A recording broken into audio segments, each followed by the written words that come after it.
एक गांव में रामू नाम का एक गरीब किसान रहता था। उसकी जिंदगी कठिनाइयों से भरी थी।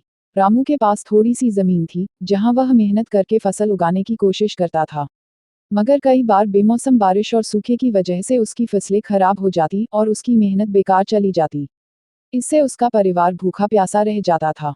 रामू के पास जो कुछ भी थोड़ा बहुत होता, वह अपने बच्चों की पढ़ाई और परिवार के लिए खर्च कर देता।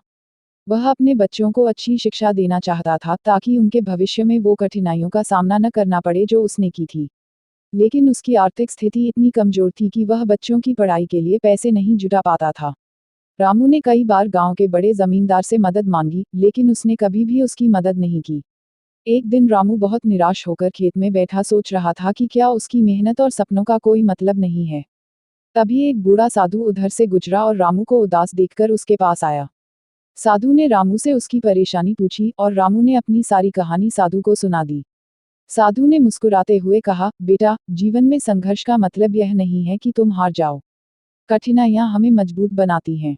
याद रखो, जो मेहनत करता है उसका फल उसे जरूर मिलता है। बस विश्वास और मेहनत का दामन कभी मत छोड़ो। इतना कहकर साधु ने रामू को आशीर्वाद दिया और वहां से चला गया। रामू के दिल में फिर से हौसला जागा। उसने ठान लिया कि चाहे कितनी भी कठिनाइयां आएं, वह अपनी मेहनत से पीछे नहीं हटेगा। उसने अगले सीजन में और भी मेहनत से खेती की और अपनी फसल को अच्छे तरीके से संभाला।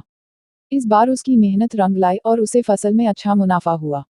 अब रामू ने अपने बच्चों को अच्छे स्कूल में भेजने के लिए पैसे जमा किए और उनकी पढ़ाई का खर्चा उठाने में सफल हुआ।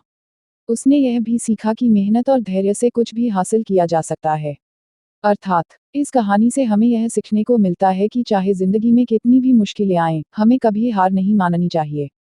संघर्ष और मेहनत से ही सफलता की राह मिलती है।